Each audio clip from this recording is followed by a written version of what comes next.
السلام عليكم أصدقائي. اليوم راح نعمل جبنة بالمنزل. عندي 5 لتر حليب،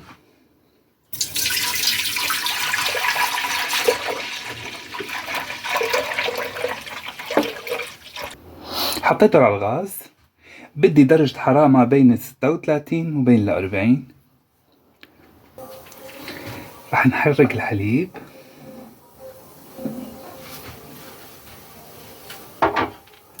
راح نقيس درجة الحرارة.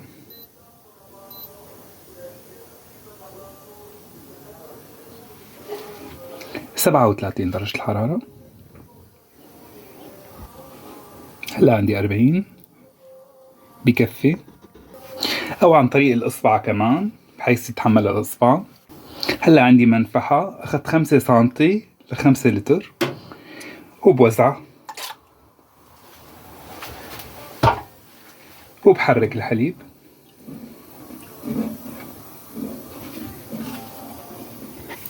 وهلا راح اغطيه لمدة من بين 45 دقيقة لساعة. وهلا بعد 45 دقيقة راح اقطعه هيك.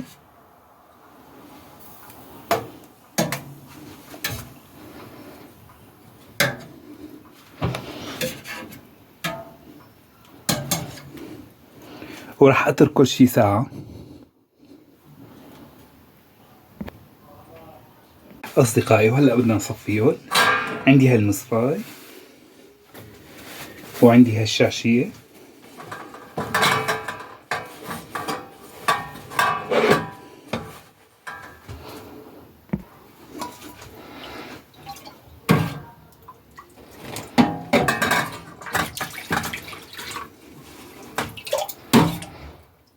بسم الله الرحمن الرحيم.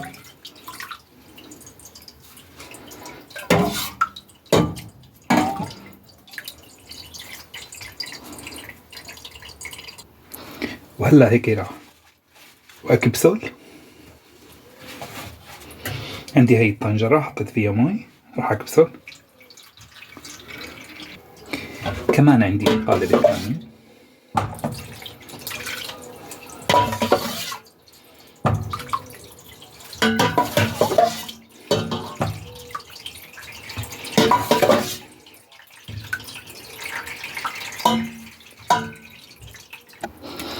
كمان راح اكبسل. أصدقائي، بالنسبة اللي ما عنده مقياس درجة حرارة، بإمكانه مثلا يحط إيده، حتى إيده تطيق الحليب، بيحط المنفحة. كمان راح نكبسه.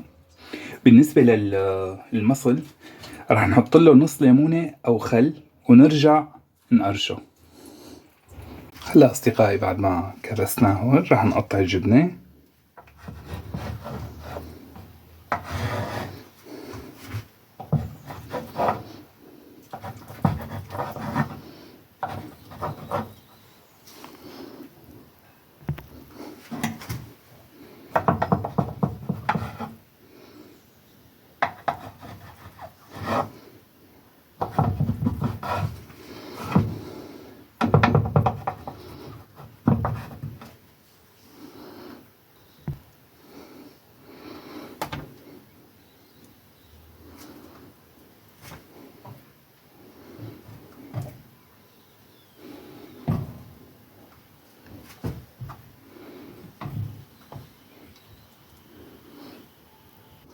اللي بيحب يستخدم الحلو اللي يملح، واللي بده للفطور ولا اللي يخزن لازم يملحها وبعدين يغليها.